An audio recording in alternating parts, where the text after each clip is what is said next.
जय गंगा माता की। स्वागत है आप सभी का मेरे YouTube चैनल पर। मैं हरिओम शर्मा आज आपको गंगा दशहरा की कथा सुना रहा हूँ। माता गंगा की इस कथा के श्रवण करने से माता गंगा का आशीर्वाद प्राप्त होता है। हर प्रकार की मनोकामना पूरी हो जाती है। हर साल ज्येष्ठ माह के शुक्ल पक्ष की 10वीं तिथि पर गंगा दशहरा का पर्व मनाया जाता है। गंगा दशहरा के दिन भक्त माता गंगा की पूजा करते हैं और गंगा में स्नान करते हैं। माता का आशीर्वाद प्राप्त होता है। माना जाता है कि गंगा दशहरा के दिन स्नान करने पर भक्तों के पापों से मुक्ति मिल जाती है। भक्त गंगा जल को घर भी लाते हैं और घर के मंदिर में रखते हैं। हर शुभ कार्य में गंगा जल का प्रयोग किया जाता है। बिना गंगा जल के कोई भी पूजा नहीं होती। गंगा जल से घर की शुद्धि होती है और साथ ही इस दिन भगवान शिव को भी गंगा जल चढ़ाया जाता है। माना जाता है कि आप अपनी कोई भी इच्छा बोल करके अगर इस दिन भगवान शिव को गंगा जल चढ़ाते हैं तो मनोरथ सभी पूरे हो जाते हैं।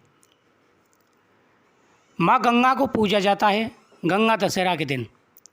गंगा दशहरा वह दिन है जब माँ गंगा ने पृथ्वी पर अवतरित किया था, यानी माता स्वर्गलोक से पृथ्वी पर आई थी। इसी दिन भगवान शंकर की जटाओं से निकलकर माँ गंगा पृथ्वी पर उतर कर आई थी।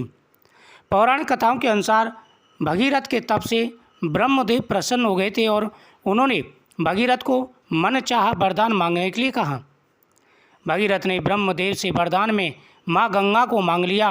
इस पर ब्रह्मदेव ने कहा कि गंगा पृथ्वी पर आ तो जाएगी, लेकिन क्या पृथ्वी उसके वेग को, उसके भार को संभाल सकेगी? क्या पृथ्वी गंगा के वेग और भार को सहन कर पाएगी? इस पश्चात गंगा के वेग और भार को संभालने के लिए तुम्हें इंतजाम करना चाहिए। भगीरथ जी बड़े परेशान हो गए।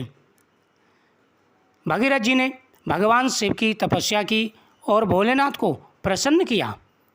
भोलेनाथ से अनुग्रह के पश्चात ही ब्रह्मदेव के कमंडल से निकलकर गंगा माँ ने भगवान शिव की जटाओं से होते हुए धरती पर अवतरित किया था, यानी अवतार लिया था। भगीरथ के नाम पर ही गंगा का नाम भागीरथी पड़ा। गंगा के भोलेनाथ की चोटी से निकलकर हिमालय से होते हुए मैदान की तरफ कल कल कर बहने पर भगीरथ ने खुद को अत्यंत भाग्यशाली समझा। वे ब्रह्मदेव से अपने पुण्य की प्राप्ति से उपकृत हो गए थे। माना जाता है कि जो भक्त गंगा दशहरा पर स्नान व दान करते हैं उन्हें शुभ फल की प्राप्ति होती है। इस दिन पूजा पाठ करने वाले गंगा दशहरा की कथा सुनने तथा गंगा आरती और गंगा में डुबकी लगाने पर व्यक्ति को मोक्ष की प्राप्ति होती है।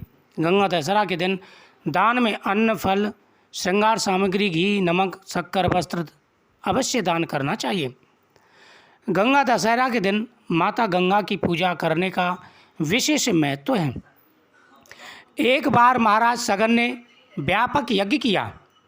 उस यज्ञ की रक्षा का भार उनके पुत्र अंशुमान ने संभाला। इनने सगर के यज्ञ अश्व का अपहरण कर लिया। यह यज्ञ के लिए विघ्न था। परिणामतः अंशुमान ने सगर की 60,000 प्रजा लेकर अश्व को खोजना शुरू कर दिया। सारा भूमंडल खोज लिया पर अश्व नहीं मिला। इससे सभी परेशान हो गए। पहले समय में जब अश्वमेध यज्ञ होता था तो वह अश्व छोड़ा जाता था। जब अश्व पूरे भूमंडल पर घूम कर के आ जाता था तो उसे अश्वमेध यज्ञ कहा जाता था, यानी अब उस राजा को रोकने वाला पृथ्वी पर कोई नहीं है, इसलिए वो निर्विघ्न छत्रपति सम्राट बनेगा।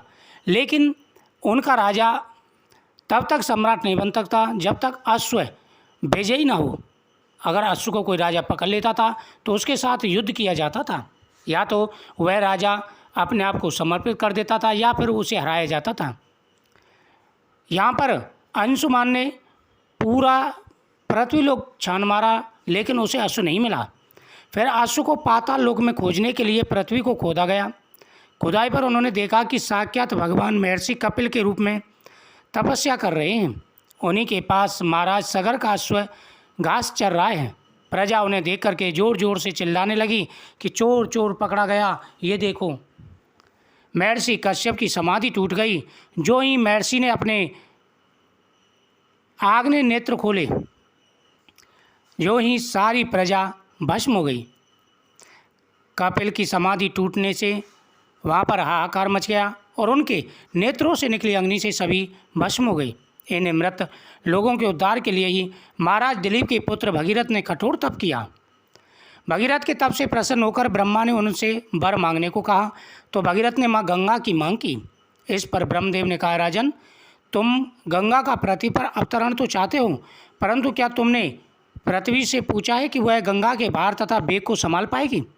मेरा विचार है कि गंगा के वेग को संभालने की शक्ति केवल भगवान शिव में है। इसलिए उचित यह होगा कि भगवान की आप तपस्या करें और भगवान शिव को प्रसन्न करें।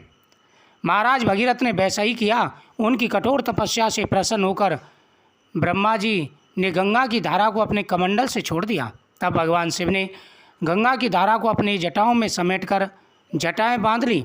इसका परिणाम यह हुआ कि गंगा को जटाओं से बाहर निकलने का पति नहीं मिला। पहले वो स्वर्गलोक में थी, लेकिन अब गंगाओं में जटाओं में समा गई।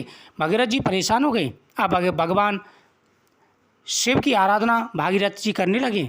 जब महाराज भगीरथ को और भी अधिक चिंता हुई, उन्होंने एक बार फिर भगवान शिव की आराधना में घोर तप शुरू किया। तब कहीं भगवान शिव ने गंगा की धारा को मुक्त करने का वरदान दिया। इस पर भगवान शिव की जटाओं से छूटकर गंगा जी हिमालय की जटाओं में कल कल निवात करके बहने लगी। इस प्रकार भगीरथ पृथ्वी पर गंगा का आवरण करके बड़े भाग्यशाली हुए। उन्होंने जनमानस को अपने पुण्य से उपकृत कर दिया। युगों युगों तक बहने वाली गंगा की धारा महाराज भगीरथ की कष्टमयी साधना की गाथा कहती है। गंगा प्राणी मात्र को जीवनदान ही नहीं देती, मुक्ति भी प्रदान करती है। इसी कारण भारत या विदेशी तक में गंगा की महिमा गाई जाती है। इस दिन माता गंगा की आराधना करने से सभी मनोरथ पूरे हो जाते हैं। इस दिन गंगा में स्नान किया जाता है और गंगा माँ से निवेदन किया जाता है कि वह हमारे ऊपर अपनी कृपा दृष्टि बरसाएं। माता गंगा आशीर्वाद देती हैं और जीवन में आ रहे सारे कष्टों का निवारण कर देती हैं। माता गंगा प्रसन्न होकर के अपने भक्तों की मनोकामना पूरी करती हैं। इस दिन माता गंगा से आशीर्वाद मांगा जाता है और गंगा जल में स्नान करने के बाद में वहाँ पर पितरों की पूजा की जाती है। कहा जाता है कि आज के दिन पितरों का पूजन जरूर करना चाहिए और दान पुण्य करना चाहिए। जितना संभव हो सके उतना दान पुण्य करें, इससे भगवान प्रसन्न होते हैं। इस दिन भगवान शिव को गंगा जल जरूर अर्पण करना चाहिए। भगवान शिव को गंगा जल अर्पण करने से भोलेनाथ प्रसन्न होकर के मनवांछित फल प्रदान करते हैं। इस दिन और निर्जला एकादशी के दिन दोनों दिन भगवान शिव को गंगा जल जरूर अर्पण करें। इससे माता गंगा तो प्रसन्न होती है, साथ ही भगवान कृष्ण और भगवान शिव का आशीर्वाद भी प्राप्त होता है। मुझे उम्मीद है आपको ये कथा बहुत ही सुंदर लगी होगी। वीडियो को शेयर करें, चैनल को सब्सक्राइब करें, कमेंट में जय गंगा माता की जरूर लिखें और साथ ही इस दिन जितना दान हो सके उतना दान करें। पितरों के नाम से तर्पण करें, भगवान विष्णु का पूजन करें, भगवान शिव का पूजन करें, माता गंगा की आराधना करें। इससे आपके सभी मनोरथ पूरे होंगे और जीवन में आ रहे सारे कष्ट और परेशानियां दूर हो जाएंगी। वीडियो को जितना संभव हो सके उतना शेयर जरूर करें, कथा को जरूर श्रवण करें।